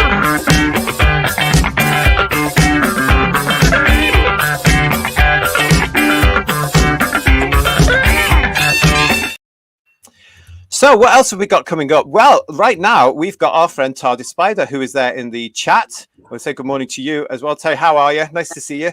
He sent us an update as to what's happening in his part of the world. So let's go over to Terry right now to find out what's happening. 3. Good morning, Who's Views? TARDIS Spider here. And here is my news update. On November 24th, 25th, and 26th in Lombard, Illinois, it will be Chicago TARDIS. Appearing will be Colin Baker, Peter Davison, Janet Fielding, Carol Ann Ford, Fraser Hines, Sylvester McCoy, and others. And Pensacon, February 23rd, 24th, and 25th, has announced Michael Carter. He appeared in the 1971 story, The Mind of Evil. He also appeared in American Werewolf in London and Return of the Jedi. In local Doctor Who news, on November 18th from 10 a.m. to 1 at the Foley Public Library, TARDIS Spider will be helping them celebrate Doctor Who Day. And 2 days later at the Stickley Senior Center, we will be showing them their very first episodes of Doctor Who, An Unearthly Child, and Gridlock. We had a fun time with them last year, so we're going back. And on Disney Plus, they finally showed the trailers and announced the broadcast dates for the 60th anniversary specials. Okay, that's all the news I have from the southeastern United States. Have a happy Halloween, Who's Views? Thanks very much, Terry. Nice to see you there. Thank you for sending that through, and great to have you in the chat as well. So if you're anywhere near TARDIS Spider when he's doing his event, then please go and see him and say hello. He'll be dressed as the Third Doctor. That's what we can do. That's why. He's added more spiders. He always comes with frills. And he looks stunning as well. So thank you again, Terry, for that. Really appreciate your input. It's lovely to have you part of the team. It is Halloween season here on Who's Views as well. If you haven't seen our reviews of Pyramids of Mars and our chat and discussion about the role of horror in Doctor Who over the years, then they are available right now on the channel. And the third and final part of this trilogy, as I'm bigging it up to say, is going to be on Halloween night itself here in the UK, live at 7 o'clock, when we are reviewing Blink, which I know a lot of you like. So be joining us with your scores on the TARDIS doors that very night. And of course, that will then take us into November. And as I mentioned, we all know it. We're ready for it. The 60th anniversary of Doctor Who starts in earnest on November the 1st. And the BBC have announced that on BBC 4 on November the 1st, Talking Doctor Who will be aired.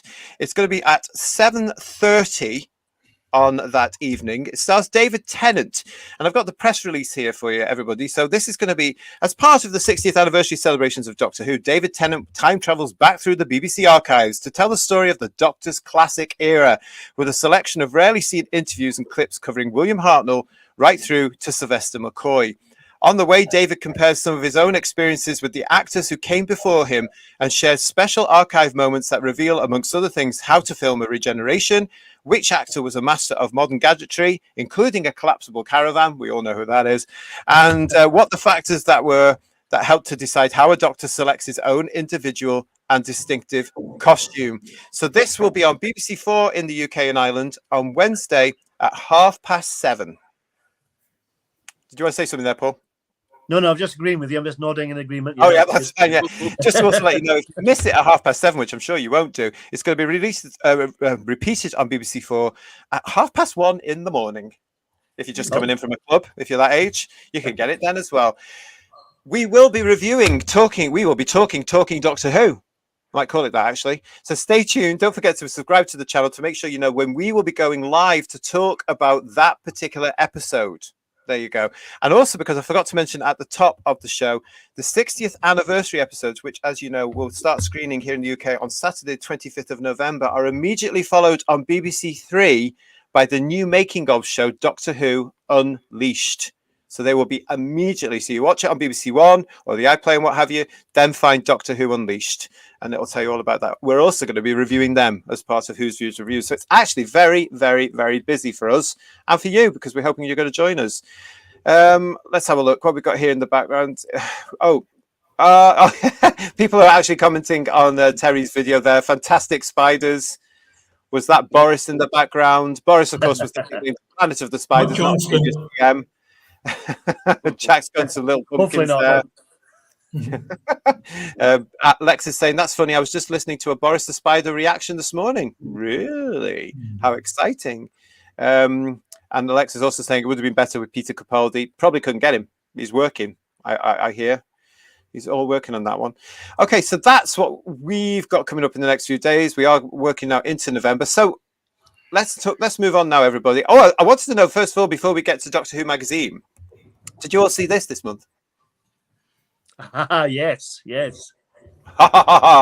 So this is another rumor that hit at the beginning of October. David Tennant and Catherine Tate to star in Partners in Time. But I mean, that is lovely, though, isn't it? I do like that. Oh, that is lovely. If it's not a true story, it's a fantastic wind-up, a fantastic spoof of a real story. If it's a rumor, then it's really well done. Yeah. But in the current climate we're in for Doctor Who, it wouldn't surprise me for Russell to go, let's do a spin-off with Catherine and David, regardless of the fact of a new Doctor. They've never done it before, having two shows competing with each other, the two Doctors at the same time. But who knows? Maybe it could be a possibility. Who knows? I think they run the risk there if they did that. If they did that with David Tennant, he might run the risk of being more popular than Ncuti Gatwa. Yeah, I can see that as being a thing, because effectively you're competing with yourself. If they were to do anything like that at all, then I'm sure I speak for a multitude of fans that would suggest they do something with Paul McGann. Doctor, you know, I'm sure that would be better received. Yeah, it might be by fandom. Yeah. I think it's just like, I mean, just to put in context, what the rumor was at the beginning of October was the unit series was going into production with 8 episodes. That's been around for a little while. But on top of it, they were also looking at producing 8 episodes of this starring Tennant and Tate, which I love their syrup.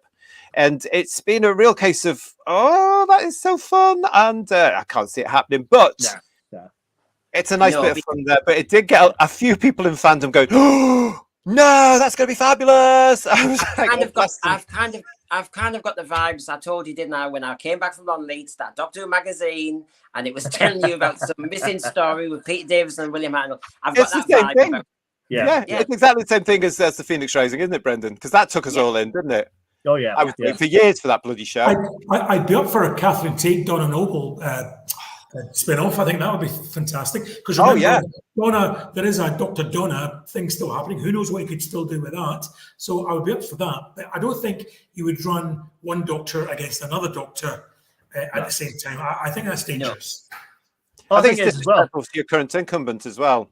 I think it's very dangerous, but you know, we're in strange times at the moment. Who knows what they're going to do? Yeah, Who knows? yeah. Who knows? Yeah, indeed. knows? Okay, so we're moving on now to the latest issue of Doctor Who magazine, which is this one here with the Star Beast cover. I mentioned in one of our previous shows that I love this cover. I thought this was so clever because it brings in the original Star Beast comic strip with the new Meet the Meep. Not bad for a Sunday morning. Right, okay, so we've got Meet the Meep. We're moving on now. We've got some announcements in this one as well, haven't we, Brendan, of directors? That's the cover. That's the cover without all the accoutrements. I have to say, I got it as well, just simply for the cover. First one I've bought in ages. It's not a bad dream. I'm going to get it without all the... I get it in all its glory without all the adverts. Yeah, you've got subscriptions, haven't you? That's why there's no stuff on it. It's fantastic. Yeah, Mine's better than yours, John. I like the fact, though, I pointed this out in our Star Beast review. I'm getting all the plugs in today. Our Star Beast review, I pointed out that the logo is where it would have been in the comic strip. And I love that. I just a little attention to details. I do appreciate. Absolutely lovely. I have to say, this is the one I'm looking forward to the most. This looks fabulous. I'm looking forward to this one. Yeah. Well, yeah, we've got some directing news from that. That was announced, haven't we, Brendan? We do. 2 directors working on stories for 15th Doctor. If I get their names, pronunciations wrong, I apologise. Alex Pillai, director of Block 1 of Shooty's second season. While Peter Haw is the director of Block 2. I mean, this shows how well in advance they are. Second season already. So, I mean, am I supposed to know these 2 directors? I'm not sure. I mean, you have to keep churning, you know, new people in, new creative ideas. So, I'm not. Peter Haw has been around quite a lot, actually, and I'm sure he's been involved with Doctor Who before, hasn't he? He directed A Good Man Goes to War, the Matt Smith episode, I think.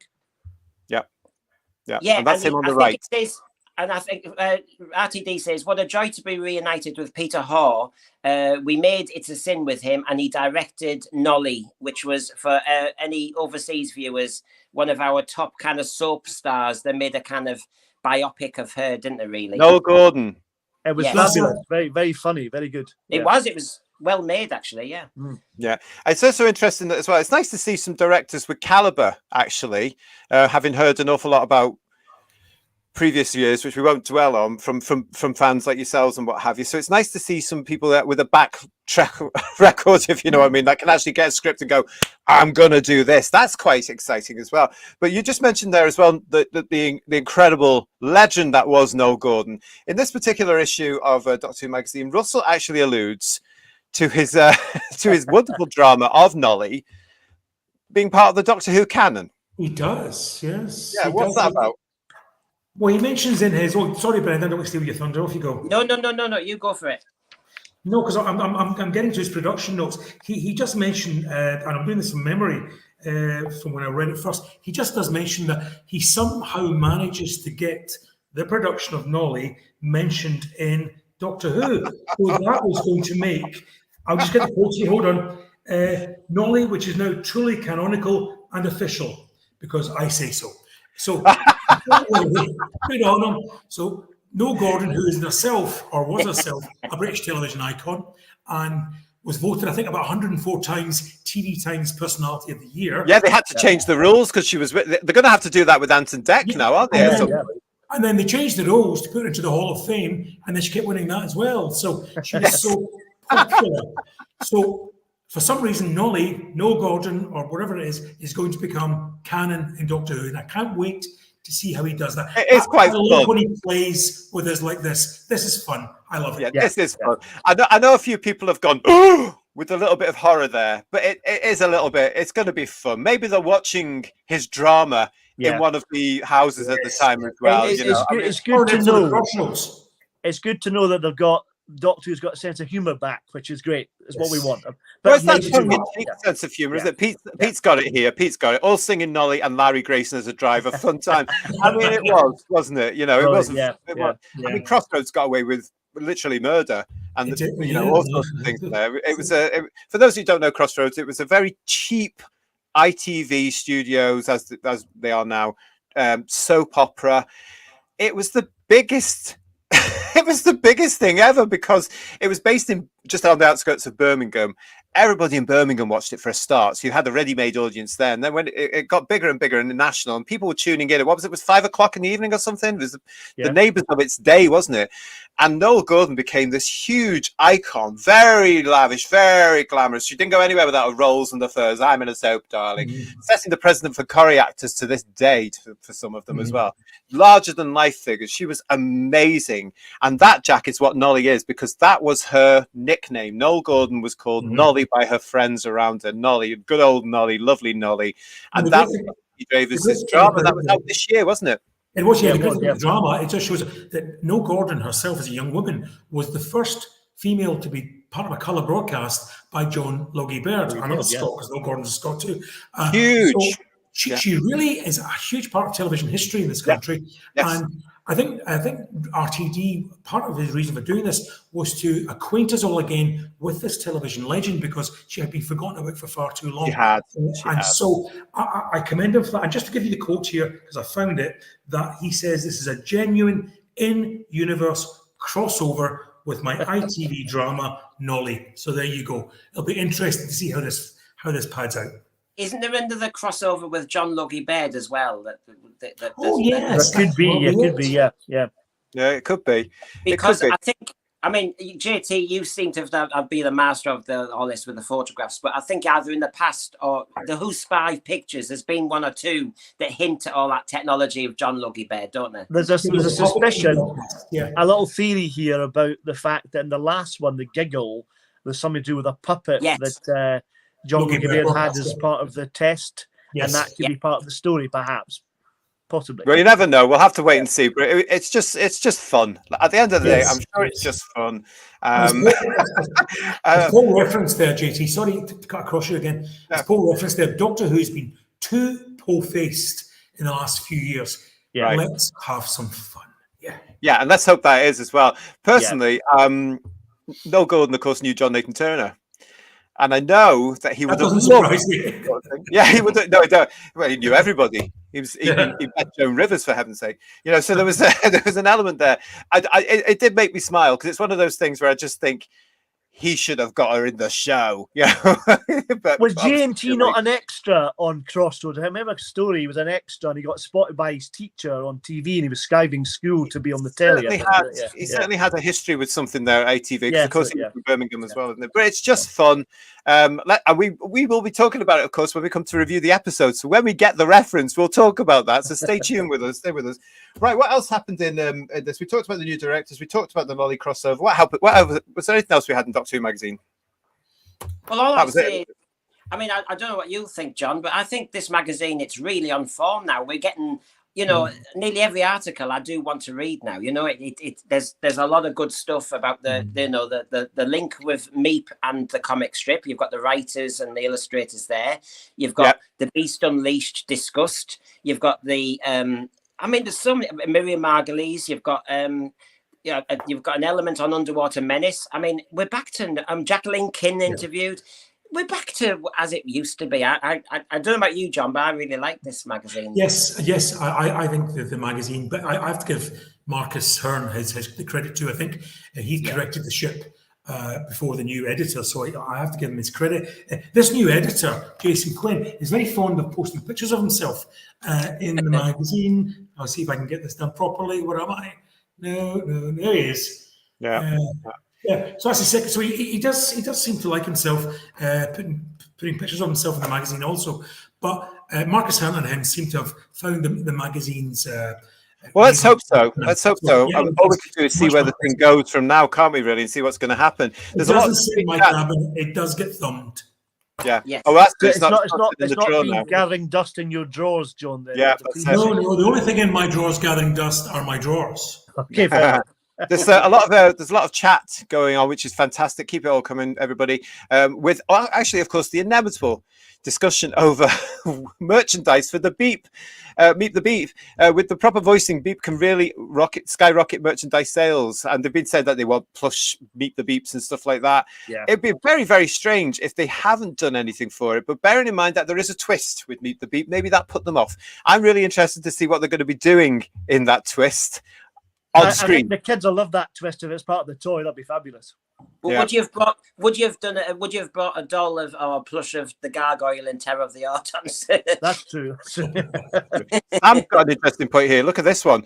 Nolly in Doctor Who. I'm trying to imagine her in Beryl Reel's Earthshot role. Ooh. Oh yeah. Oh, can you imagine Nolly as a Romana 3? Oh, Yes, actually. She was very glamorous. Or Actually- it's Todd and Kinder. Yeah. Can you imagine Noel Gordon coming in Tam and the Rani saying, leave the It's the girl? man I want. Yes. And she would have slung it. Yeah. except she was changed. She was like, take the man to Chalet 5. We have to say as well that Noel Gordon was actually a theatre actor as well as TV producer, editor, presenter, actress, soap actress. She was what we used to call an all-round entertainer because she was there right at the beginning. She practically created her own career around everything that was happening. She had a foot in She the door was, with she was the everything. original queen of daytime television too. She had her own. She was. She had the lunchtime first ever show. breakfast show in a way because she did a regional Sunday morning show like we did, which started at Lunchbox. 9:30, 10 o'clock, finished Yeah, she around did the about Lunchbox 12. show. It was live, and she was fronting it. Amazing stuff. Amazing stuff.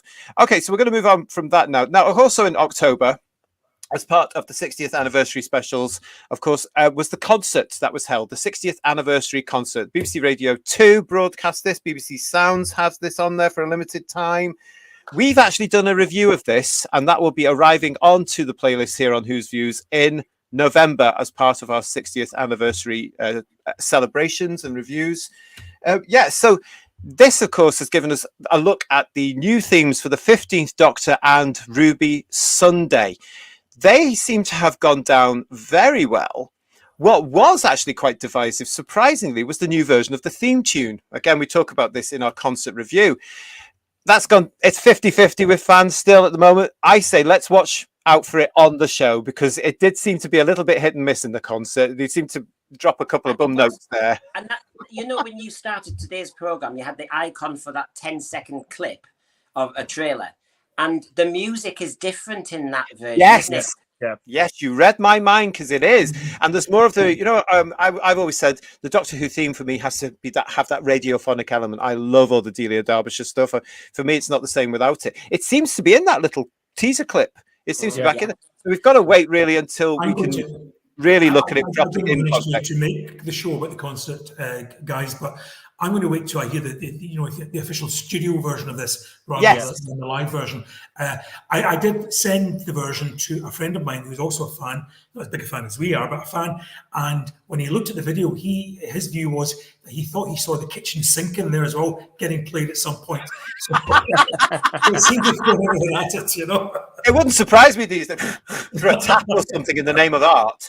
But no, I mean, I noticed that as well, Brendan, in that little trailer that we played at the start of the show. It is a little bit different. I'm looking forward to hearing it in context now with the titles.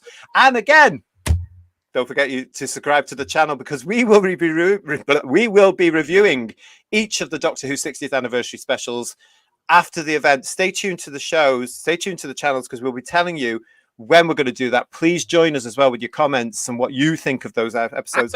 And we will be talking about that theme tune arrangement as well. I know, but I talk about the kitchen sink. I really want Murray Gold to bring the didgeridoo back. That's what I want. That noise. It worked for 2005. I remember that Blue Peter opening sequence. With the Talk about the kitchen sink, John. Let's throw. There's a didgeridoo now as well in my pocket. My view about the didgeridoo is didgeridoo.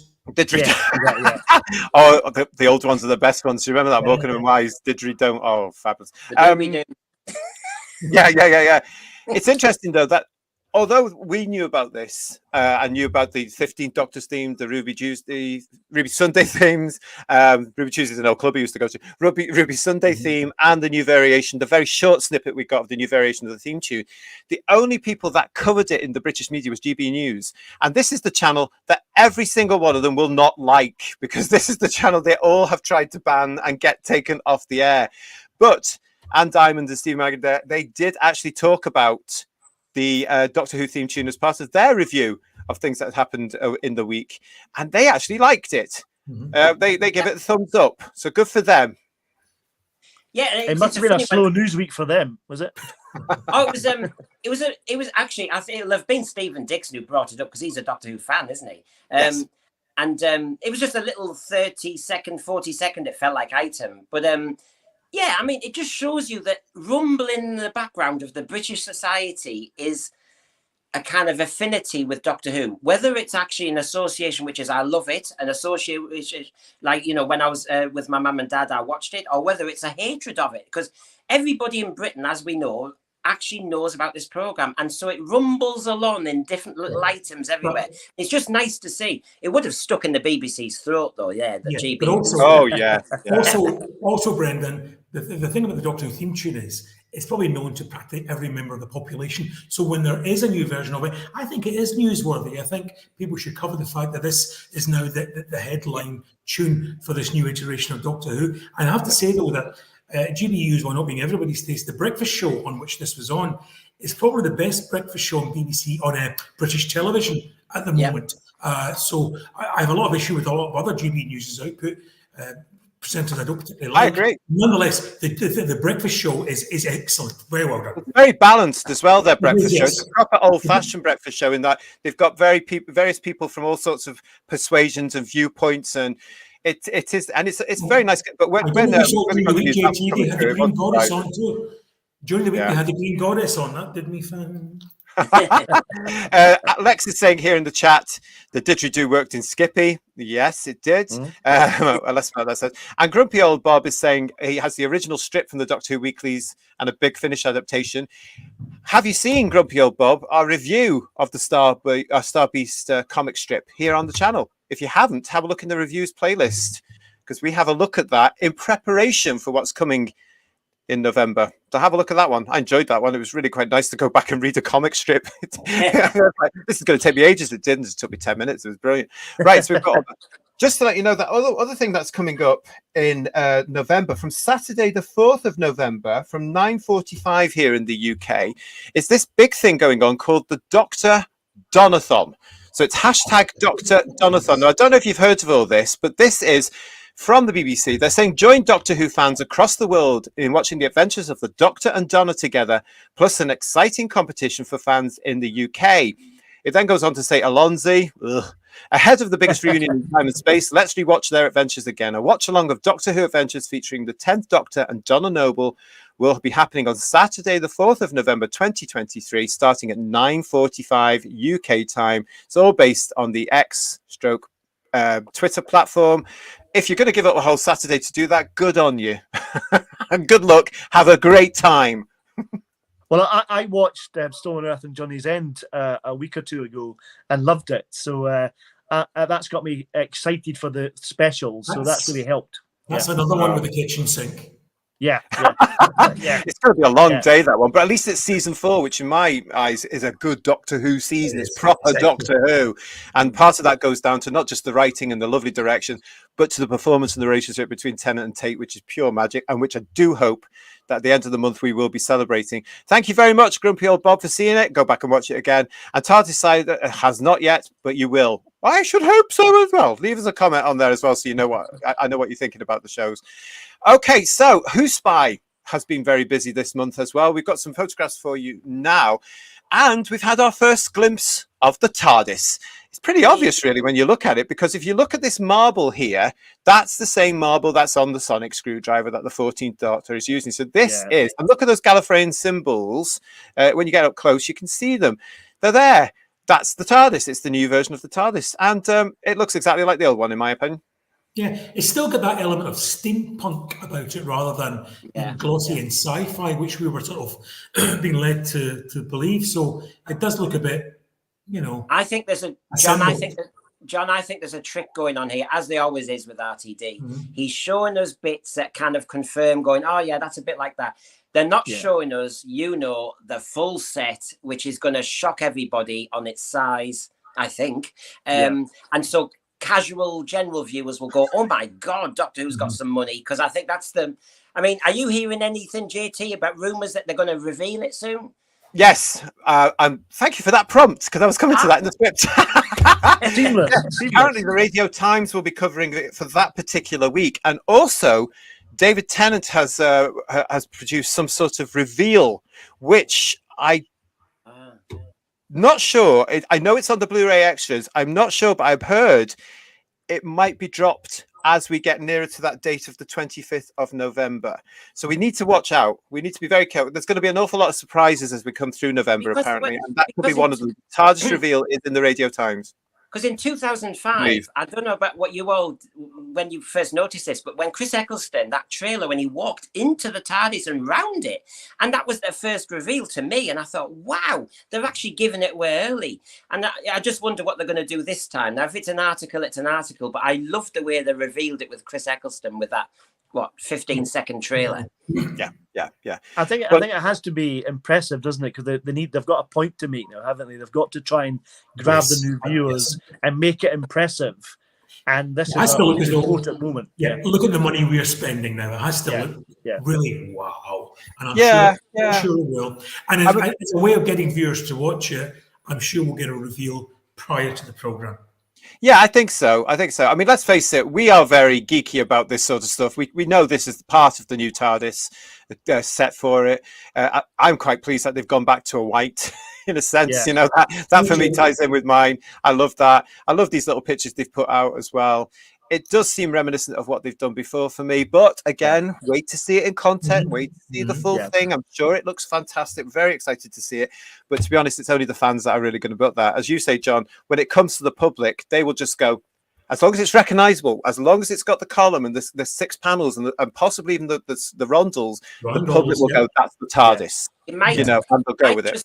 It might just say to general viewers, though, look at the money on this show, because people will suss that sort of thing. I think it might be a proper kind of statement. It'll be the one standing state, I imagine. So they'll put a lot of cash into it. There might be some CG involved as well. And if it has gone back to a glossy look, I'm sure they'll... Well, certainly we had a reveal a couple of years ago, didn't we? We had a leak a couple of years ago where it looked huge and cavernous. So I look forward to seeing it dressed. Although I heard some rumours they're going to use some drone filming around the TARDIS, but it sounds fabulous to show it off. I think that's the David Tennant thing. Yeah, I think that ties in with the David Tennant. It's not a documentary, so I don't know what to call it. It's appearing on the Blu-ray, so it's a mini feature, mini documentary thing where Tennant takes you on a tour of the TARDIS. So it's obviously going to be in these 3 specials. Yeah. And we have had that picture of the TARDIS with the orange glow inside it as it regenerates. Yeah. So it could all be there. We've had some other pictures from Who Spy as well, including this. Yep, make of that what you will. Egg whisk. It's the new Daleks. We've had these. I'd hate to have all those hemorrhoids. Yeah. We've had these pictures here. I mean, these are obviously going to be carrying into the Shooty series as well. So again, it's just fun. JT, have you seen something? The one on the right with all those different toys. I've seen a shot where it had the Beat the Meep, those other things, and was it something to do with all the memories of Donna or something? Yeah, apparently the fan rumor is that each of those fluffy monsters is something, because her memories are still intact in her head, which is why her alleged daughter is called Rose. But it'll all come out in the episodes as well. We've had this one as well, which I thought was quite nice. I thought this picture there is a lovely picture, but it reminded me of one of a Jodie episode that was set in Scandinavia, which wasn't a great episode. Oh yes, I do. With the frog. That's the one with the frog. Yeah.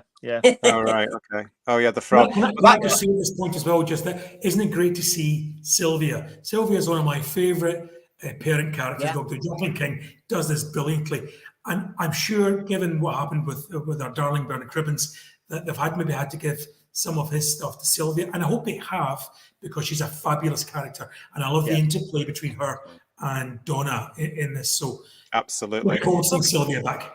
And talking about casting, John, and we talked about casting at the beginning, whether the big names are coming up. We know, but they haven't really told the general viewers that Bernard Cribbins is in it. I think that's a reveal. I think that's coming as well. I think that's going to be coming. I'd be very surprised if there isn't a feature in all the TV listings magazines, Radio Times especially, about this, because it's his last television work. That, you know, I'd be very disappointed and very surprised if they don't make an issue of that, because it's his last television. I mean, a great British icon. They have to, really. We've also had, if you've seen the Empire magazine, they've actually included some of this sort of stuff. There's a picture there that was exclusive to them, but it's now available elsewhere because of that. That's quite a nice picture. This is apparently the Meeps ship. Okay. So that's quite nice. Or actually, was it the Meep? Or it might be the Rope Warriors. It's one of their ships anyway. So we've had a lot from Who Spy going on. Lots there. I'm sure there'll be a few more to come as we go through November. We also know now that the next season, as we mentioned earlier, is filming. It started filming. Shooty Gatwa's second series is already started. This will be screened in 2025. This one. It's also rumoured by some fans it's his last season. Yeah. So hello, goodbye. Who knows what's going to happen to that one? But by the time it's screened, technically speaking, he would have done, 3 years? Nearly 4? Yeah. But you never know. I'm hoping that it's not. He's going to do more than 2, because I think part of the problem with New Who is they don't stay long enough. They don't have enough time to establish their characters. So if they go very quickly, then it's not great for the series particularly. And you want to hold the actor as long as they can, as long as they're popular. You know what I mean? And I think it's. Well, we're all watching season 20 extras at the moment, aren't we? And when you think about it, they were trying to squeeze Peter Davison in between so many shows. And maybe I've been slightly dubious about, before you've had the feedback on season 1, you're going to get season 2 made. However, park that. Squeeze Shooty in and maybe fit him into other commitments like they did Peter Davison. You might get a series 3, series 4. I think it might be rumours based. We've just talked about blooming rumours and fans going to OTT. It might just be they're trying to squeeze him in because he's got other commitments. Well, he would have done. He made it known a few months ago that he wants to be go to the stage. He wants to do more stage. He is a stage actor as well. So good luck to him. I'm sure they will do. But again, it's just rumour, as I say there. I've said it before on this show. I'm going to say it again as well. I think they need to calm down a little bit. Just wait until you've got the public feedback for the first series in case you need to amend anything. Don't be going rushing forward. That's my view about Shooty. I'll wait to see Shooty whether or not the good news or bad news that he's not doing a third season is a good thing or a bad thing. I'll wait to see him as a Doctor. We might be happy he only does 2 seasons. Who knows? Yeah, we might know. I've got some filming pictures that appeared on X as well for you. There's this one. We'll start off with there. So there's the TARDIS. Ta-da! So this is all coming out. So there's the TARDIS there. Nice little shots there. And we've also got some shots of Shooty on location as well in that outfit that we featured last month. The kilt and the crop top vest thing. Not sure about that at all. Actually, I don't think that works. Nope. No, I was hoping that was a shot from reshoots for the Christmas special this year, but and he's a bit eccentric in his dress, but this could be not what I was hoping for. Yeah. Well, no, this apparently is for the Christmas special of 2024. Yeah, that's a worry. Yeah. I don't like it. Yeah. Had it been white, that would have been a little bit more traditional with a kilt.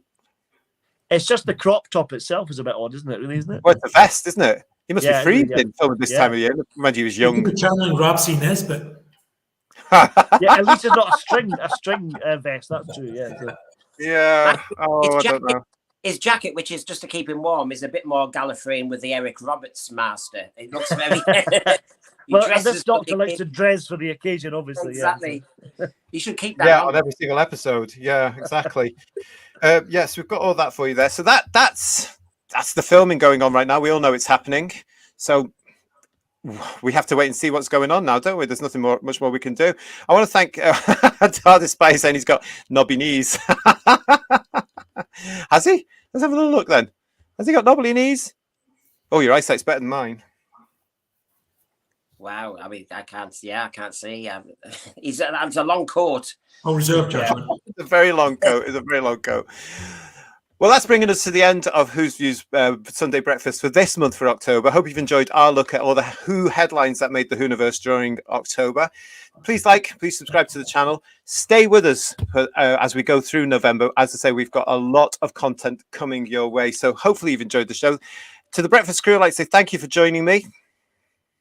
You're welcome. Pleasure. Nice to see you all. Thank you so much. And for once, we're actually finishing on schedule. That's fabulous as well. Yes. So until we see you again on Who's Views, thank you for joining us. Take care of yourselves, and we will see you again very, very soon. Until then, bye-bye. Bye, everyone. Bye, my pretty Bye, everyone. Bye-bye. Bye.